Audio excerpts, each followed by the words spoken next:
Welcome back, everybody, for another deep dive. This time, we are going to be exploring the power of your mind to create the life you desire. Ooh, that sounds interesting. Yeah, it's pretty fascinating stuff, and all of it is from an article called "Beyond Chaos: The Power of the Mind," Okay. written by neurobusiness expert MAIS Pereira. Oh, cool. And she specifically asked us to mention her name and give her credit for her work, Okay. which we are happy to do. Yeah, of course. We'll be unpacking some pretty wild ideas here, grounded in both science and ancient wisdom Right. that I think you'll find pretty intriguing. Yeah, I think that a lot of people are really interested in these topics right now, like the power of the mind. Yeah. It's kind of having a moment, I think. Yeah, exactly. And it's fascinating how this article connects like cutting edge neuroscience with these ancient traditions and how our thoughts and emotions can actually shape our reality. Yeah, so let's unpack that a little bit. Okay. The article mentions a study by neuroscientist Dr. Joe Dispenza Oh, yeah, I've heard of them. that really caught my eye. Okay. Basically, it suggests that our thoughts can even impact our physical health. Yeah, Dispenza's work is really interesting. Yeah. He did a study with 117 participants to explore the mind-body connection, specifically like how our emotions affect our immune system. So what did the study actually reveal about the link between our thoughts and our health? So they found that when participants focused on negative emotions, Yeah. Things like anger and fear, Right. their bodies actually reacted in a way that suppressed their immune system. Wow. So like their cortisol levels, Yeah. the stress hormones spiked, Right. while their IgA levels, Okay. which is a key antibody, decreased. So negativity actually weakens our defenses. Exactly. Ah. Yeah, it's like cortisol is kind of like your body's alarm system. Mm-hmm. So when we perceive a threat, Oh. whether it's, a physical danger or even just a stressful thought, Yeah. our body releases cortisol to help us cope. Right. But if you have consistently elevated cortisol levels, it's Yeah. due to, chronic stress or negativity, Yeah. it can have this like really detrimental effect on our immune system. Okay. And what about those IgA levels you mentioned? Oh yeah, so IgA, What role do they play? it's like your body's frontline defense. It's a Oh. type of antibody that protects you from infections. Oh. And you find it in bodily fluids like your saliva Okay. and your tears. Mm-hmm. And it acts like a shield against harmful invaders. So if stress hormones are up and these protective antibodies are down, that leaves us more vulnerable. Exactly. Yeah. Yeah, it creates an environment where we're much more susceptible to illness. Yeah, and that's a little unsettling.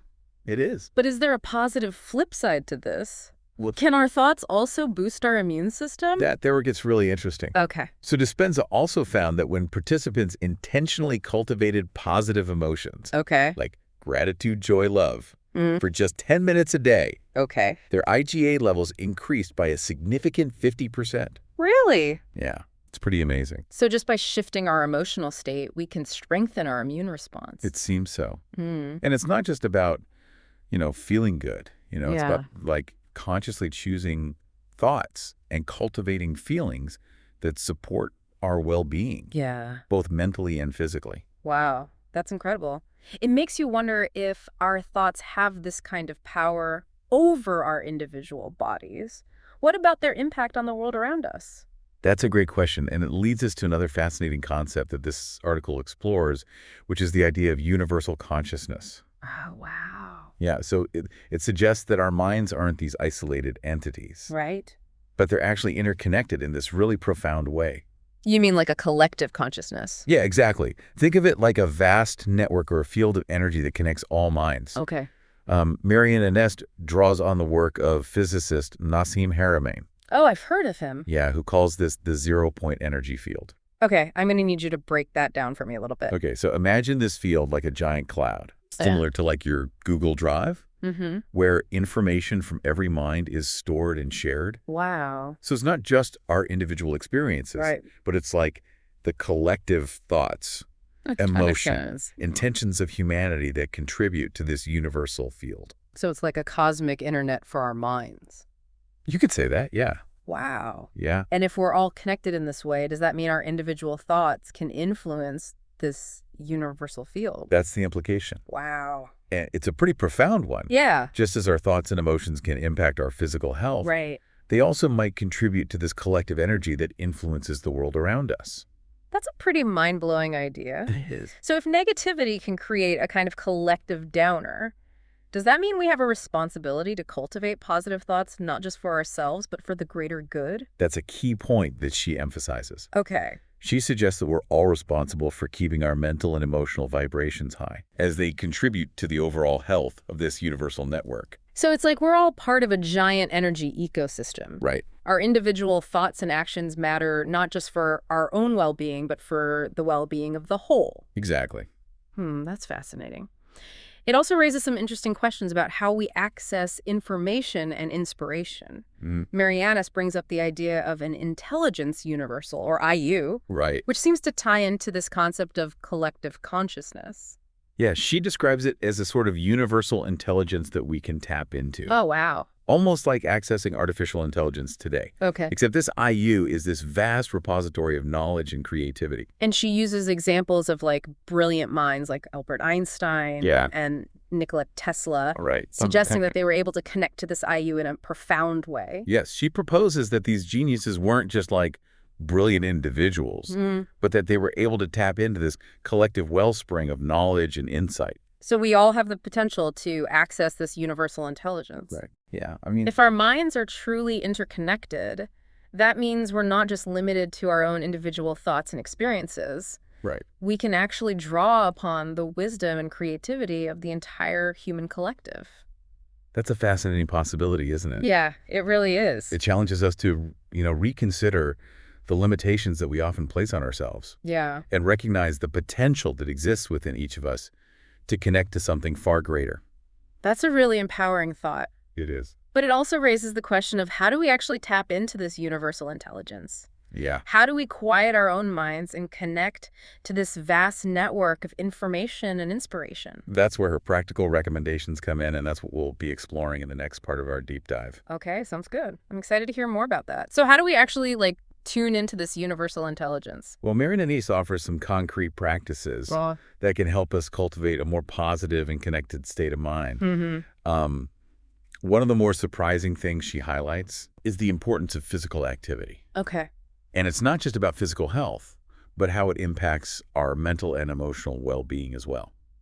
Okay, I can see the connection between exercise and feeling good. Right. But how does that tie into this idea of universal consciousness?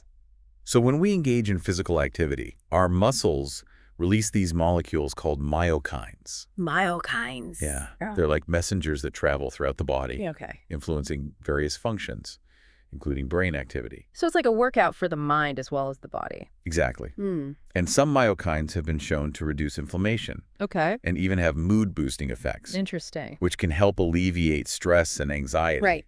Essentially creating a more receptive state for connecting with that universal intelligence. Interesting. So working out can prime us for those aha moments? Yeah. What about other practices like meditation? Meditation is key. Okay. It helps to quiet the mental chatter and allows us to tap into that deeper level of awareness where we can connect with the universal field. Okay. It's like tuning a radio to the right frequency Right. to pick up a clear signal. That's interesting you use that analogy. I've tried meditation before, and it does feel like clearing static, Yeah. but I really struggle with quieting my thoughts. Yeah, it's a practice. Yeah. It's like any skill, it takes time and patience. The key is not to judge yourself for having thoughts, but simply to observe them without getting carried away. Okay. Imagine your thoughts as clouds passing by. Right. You acknowledge them, Yeah. but you don't need to grab onto them. Okay, that's a helpful image. Yeah. What about visualization? Okay. Mary Manthess mentions that as a powerful tool for shaping our reality. Yeah, visualization leverages the power of our imagination. Right. And our brains often struggle to differentiate between a vividly imagined experience Yeah. and a real one. That's interesting. So when we repeatedly visualize a desired outcome, we're essentially creating neural pathways in our brain that make that outcome more likely. So it's like creating a mental blueprint for success. Exactly. Okay. It's about training our minds to focus on what we want to create rather than dwelling on what we fear or what we lack. That makes a lot of sense. But let's be realistic, we don't live in a vacuum. Right. How do we stay positive and connected to this universal intelligence when we're constantly being bombarded by negativity? Yeah. Like bad news or difficult situations. That's where mindfulness comes in. Okay. She encourages us to be conscious of the information we consume Right. and the people we surround ourselves with. It's about choosing to focus on sources and interactions that uplift and inspire us, Okay. rather than those that drain our energy and feed that negativity. So it's about being selective with our mental diet. Precisely. Okay. Just like we nourish our bodies with healthy foods, Yeah. we need to nourish our minds with positive input. This doesn't mean ignoring the challenges in the world, but rather choosing to focus on solutions and possibilities. So being proactive in shaping our mental and emotional landscape, Right. rather than just being passively bombarded by whatever comes our way. Exactly. It's about reclaiming our power to choose our thoughts Yeah. and focus our attention on what we want to create Yeah. in our lives and in the world. And remember, you don't have to do this alone. Oh, yeah. That's important. She emphasizes the importance of seeking support when needed, Yeah. whether it's from a therapist, a mentor, Right. or a supportive friend. Absolutely. It's like having a mental and emotional support system Yeah. to help us navigate those challenging times and stay on track with our goals. Having a support network can make a huge difference Yeah. in our ability to stay resilient and maintain a positive outlook, even when things get tough. Yeah. Remember, you're not alone on this journey of personal growth and connection. That's good advice. Speaking of connection, I'm curious to hear more about this intelligence universal, or IU. Okay. It's such an intriguing concept. He is. Does she offer any insights into how we can practically access and tap into this wellspring of knowledge and creativity? She does, and that's what we'll explore in the final part of our deep dive. Okay, so we've talked about this intelligence universal, this IU, and how it's like this vast reservoir of knowledge and creativity. Right. But how do we actually tap into it? Well, she suggests that accessing the IU isn't about forcing it. Okay. It's more about creating the right conditions, Okay. like a gardener preparing fertile soil for seeds to sprout. That's a great analogy. So what are some of the gardening techniques we can use to cultivate a connection with the IU? One practice that she highlights is spending time in nature. Okay. Being in nature can help to quiet the mind, Yeah. reduce stress, Right. and enhance our sense of connection to something larger than ourselves. I've definitely felt that. Like that sense of awe and wonder when I'm surrounded by nature. It's like a reset button for the mind. Exactly. It allows us to step outside of our usual thought patterns. Right. And open ourselves up to new perspectives and insights. What about those aha moments that seem to come out of nowhere? Are those connected to the IU? She believes so. Okay. She suggests that those flashes of insight, creative breakthroughs, or intuitive leaps Okay. often occur when we're in a relaxed and receptive state of mind, Okay. like after a walk in nature, Yeah. during meditation, or even in the shower. It's like our conscious mind takes a step back Yeah, and allows this deeper intelligence to surface. precisely. Yeah. It's about creating space for those intuitive whispers to be heard. Another practice she mentions is cultivating a sense of genuine joy and playfulness. Right. So having fun can actually boost our connection to universal intelligence. It's not about like frivolous entertainment, Right. but rather about engaging in activities that spark joy, curiosity, Right. and a sense of wonder. All right. When we're in that joyful state, Yeah. our energy vibrates at a higher frequency, Okay. which makes us more receptive to those subtle nudges from the IU. That makes sense. You know, when we're feeling stressed or overwhelmed, Yeah. it's harder to think creatively or connect with that deeper wisdom. It's like trying to listen to a whisper in a noisy room. Right. Joy and playfulness create a sense of inner quiet and spaciousness, Yeah.